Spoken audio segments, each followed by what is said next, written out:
Hi Álvaro, welcome to BizTalk. That's my great pleasure having me today. How are you?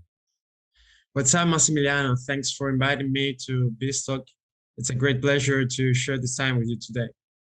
The pleasure is mine. So let's start talking about your venture.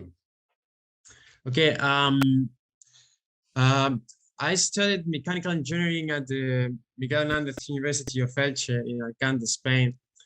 But I later specialized in artificial intelligence, specifically in NLP.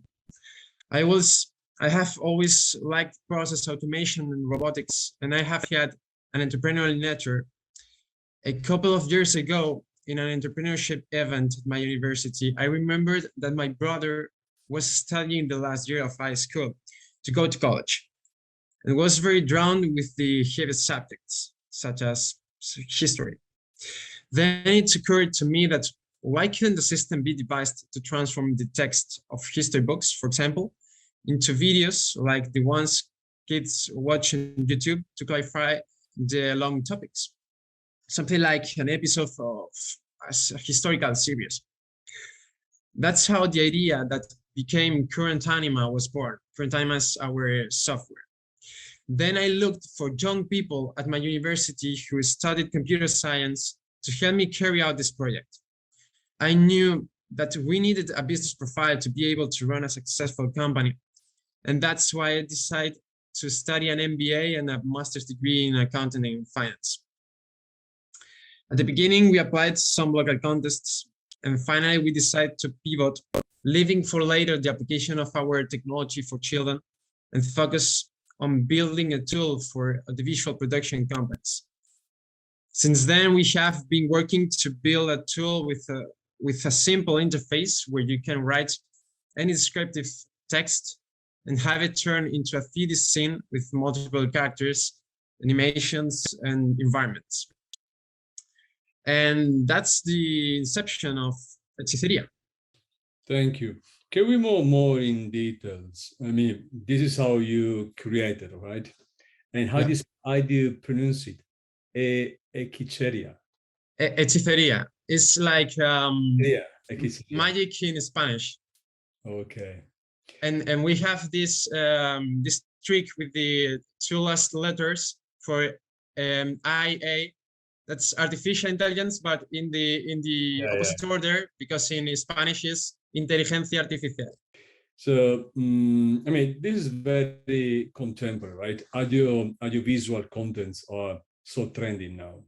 So how exactly it works? How can your technology extrapolate from text, audio, and also making them visual, creating images?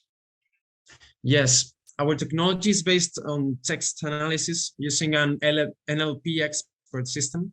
NLP is natural language processing. It's a branch of artificial intelligence. Our most original part is this, and 3D rendering using video game engines. Our current version works with Unity, but by next year, we will start using Unreal Engine, and the graphics will become realistic enough to make productions that will replace today's realistic cinema.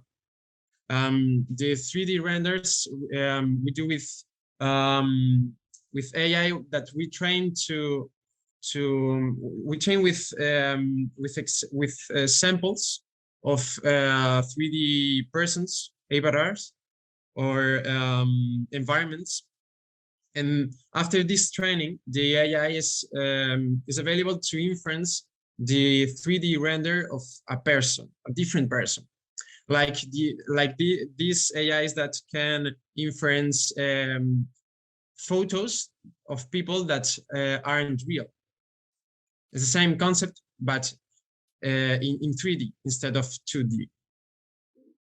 That's okay. But if you have two different transcripts, right, and text, and how do you make the video different, for example? Having, for example, the same words. Yeah, if you have the same words, exactly the same script, probably the system will inference the same video.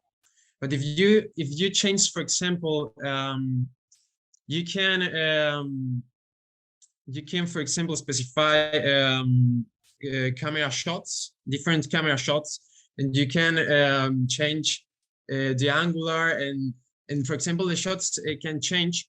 Also, if you specify different topics about the face of a character, you can change the face. You can change, for example, the type of trees in an environment or buildings. You can also change whatever in the text, and you will obtain another video completely with the content of this text. Yeah. Are we talking of active videos, or they are, let me say, passive? I mean, Visuality is moving or is more static? No, it's moving. You can, for example, obtain a 3D static environment if you only, for example, this technology is available to create virtual reality environments.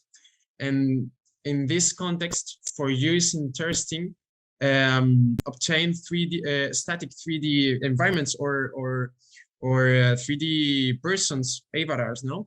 But in the context of audiovisual production, you can obtain also video images in movement. Yeah. So where are you standing today? Where is your stage? I think you developed your MVP, or you are developing now your MVP.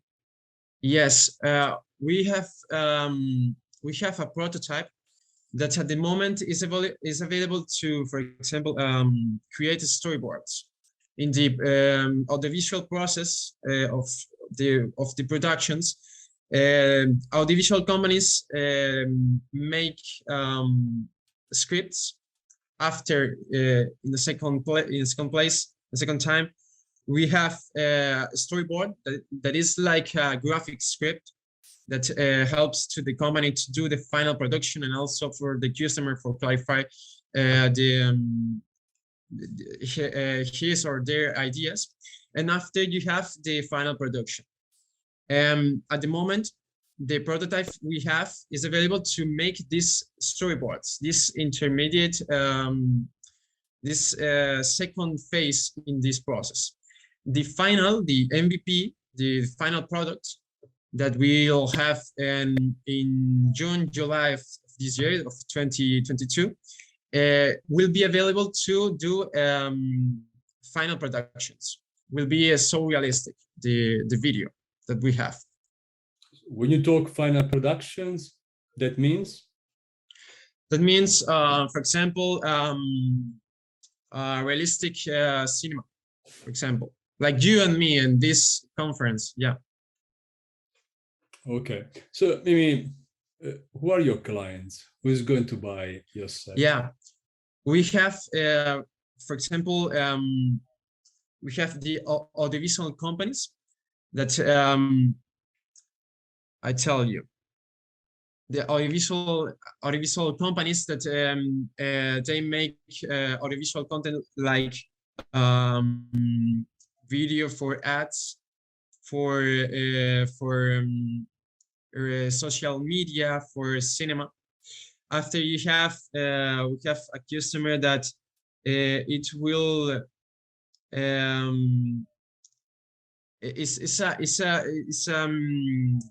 I mean, how can I say? It's a company that want to connect different for sale buildings, for sale buildings. We use virtual reality for show these buildings to the customers, and in this idea, our technology is available to show to the if we have, for example, the 3D of the environment of the home of this house, we can make a tour, our virtual tour to the customer for all the house. This is a second application for virtual reality, for metaverse applications, for video games, also for studios that make video games. We can, for example, we have a script and we can get a line with the script, a line of the actions of the characters into this video game. Is in the main customers are audiovisual companies, video game studios, and virtual reality companies. Yeah, like Meta, for example. I think you can apply to education, communication, entertainment, all these kind of stuff. Where do you see the exponential growth for your business in these sectors? Which is the most promising for you? For us, I think audiovisual content are in a good state today. It has a lot. It has a lot of customers, not bad. I think virtual reality is gonna be a great point to make virtual experiences. For example, in real places that are made 3D environments in this virtual technology. The 3D experiences with this technology, I think it will be the most important point for the future, for the next 5 or 10 years. All we are seeing about metaverse, it will be, I think, the most important point for us. Yeah. Can we talk a bit about your business model? How do you make money? For the audiovisual companies, our business model is based on a subscription system on our website, depending on the size of the script and the frequency of use of the tool on a monthly basis. You would have a maximum of 1 hour of production between all the scripts you enter in a month, for example. The price of a normal subscription, which would be the equivalent of 1 hour of script, is 3,000 euro. For a production of these characteristics, a production company can reach a turnover of 10,000 euro, which means a profit of the 66%. In addition, we have ads on to our subscription system that will extend the power of our services in premium subscriptions, such as 3D printing faces as famous actors on 3D models or rendering real scenarios. Also, in our web page, we will enable a space where our community of clients and users can comment on their doubts regarding the use of the software, where the tricks to make the best productions will be shown, and where events will be organized to award the best productions in what would be the first prizes of synthetic cinema. Also for companies like focused in virtual reality or video game, we think to give a plugin. It's like an application. The studios like Epic Games can give this plugin, this application to the community, and the monetization will be in this way. The traditional way of each plugin in, for example, in Unity or in Unreal Engine, this type of engines. Yeah. Being a SaaS, what's your probably the most important KPI? You have your CAC on LTV. What about how is your CAC? How much does it cost you to acquire one client? What is your business model today? You're still not running properly, and how much should be the lifetime value of your client? We calculate around 3 months, and the CAC, I remember it was 100 euro. Yeah. As you were talking before a bit with comparing to movie, right? To cinema one day, maybe. You think such kind of technology can one day replicate massive production let me say with 50, 100 million to 100 million, how much they can save one day with your? I think so. I think that at this moment is available to make nowadays is studios, video game studios are making films, and with quality that is very close to our real cinema. And a lot of productions we can see, is the only gap we have to solve is I think to get an AI that can convert any type of idea, any text to this graphic power, because the graphic power is there, is available to anywhere, to anyone. If you, for example, use Unreal Engine version 5, is a graphic engine, you can make videos like it seems to a real person. Is amazing. The real point here is how to use this technology that is now available to make easy and cheap the production to these companies, not only for audiovisual, but also for video game and virtual reality. And that is that makes the natural language processing to make this way between the ideas without any specific any more time. That, for example, today we need a lot of time to make these videos, but with this technology, this NLP, with all the power that it can provide, we can get this graphic power to production, to real production. What is your market today? Today are audiovisual companies for storyboards, because only half this prototype I told you, but in around 6 months, 8 months, it will be these companies, but for final productions, for realistic productions, and also video game studios and companies that will work with virtual reality. Yes.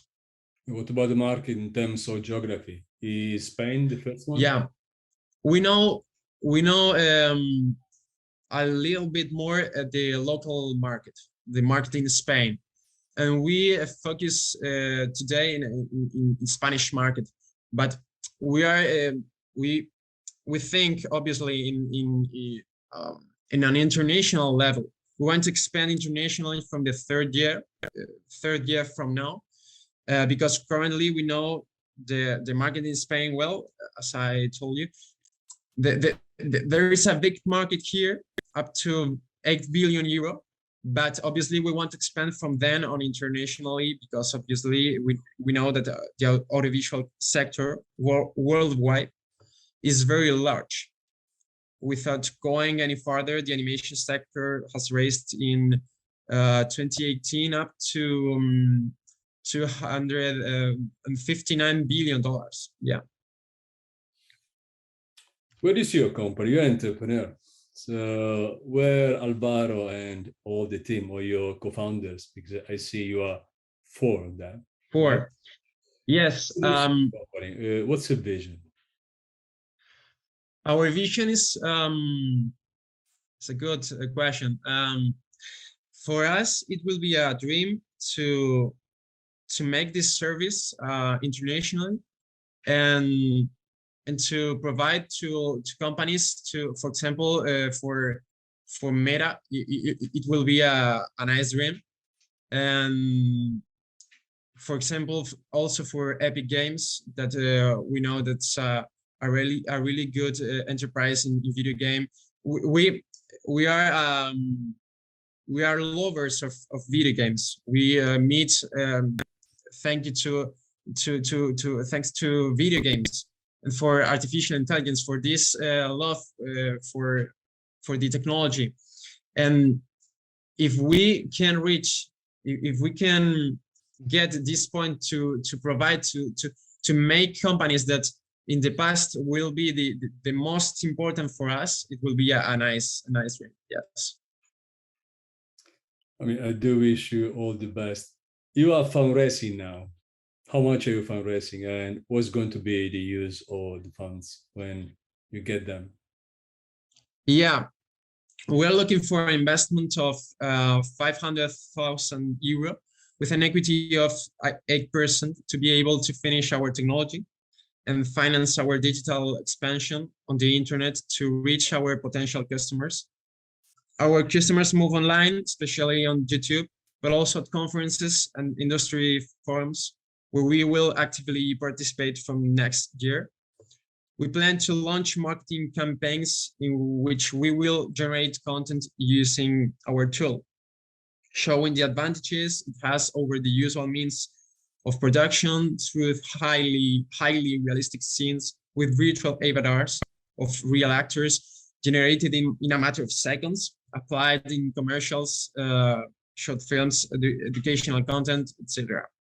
And we are designing also exit strategies for potential investors based on their investment needs. Currently, the strategy we have most in mind is that these potential investors can sell their participation to companies in this sector interested in the technology, or companies that provide us with part of our graphic resources, which we know would be interested in acquiring equity.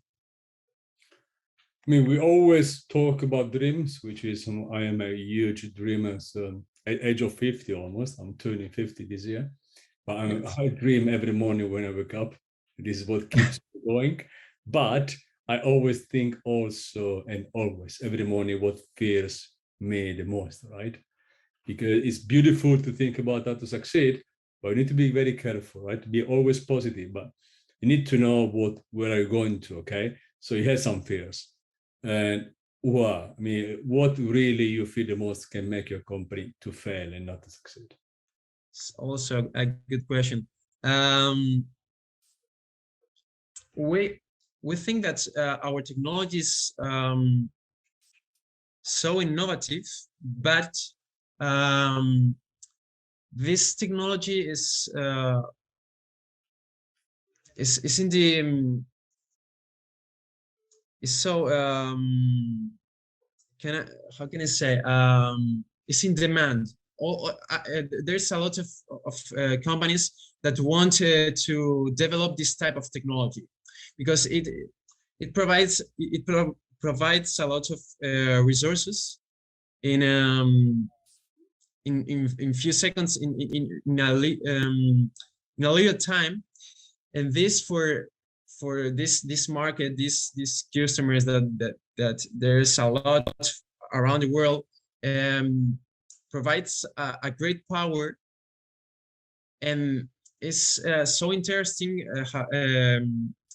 how as I am telling you, is so interesting for these great companies that are our competition, no? And we think that this is a situation that will win the first one. The first one gets a patent, for example. The first one gets a technology that makes changes happen. And the most important obstacle, I think, is the competition.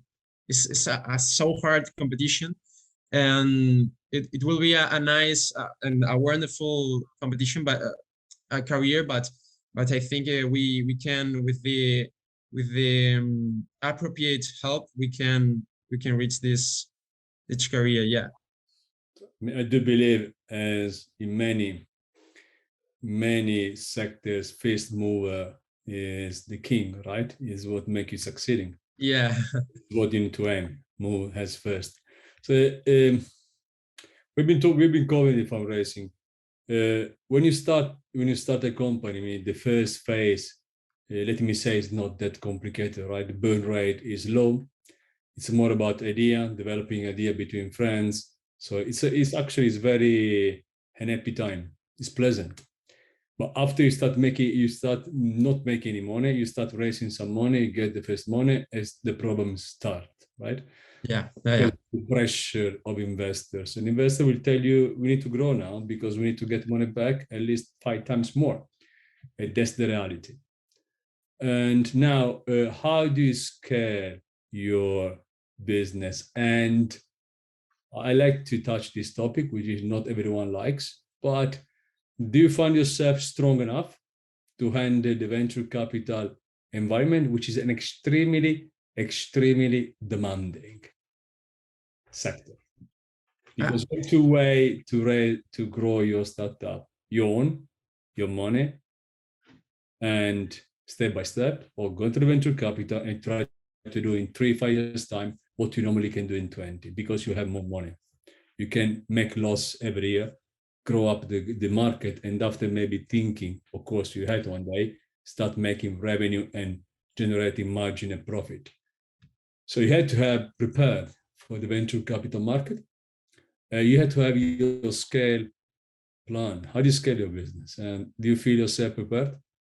We think that the most important is to get the right customer to reach this company step by step, like you have told.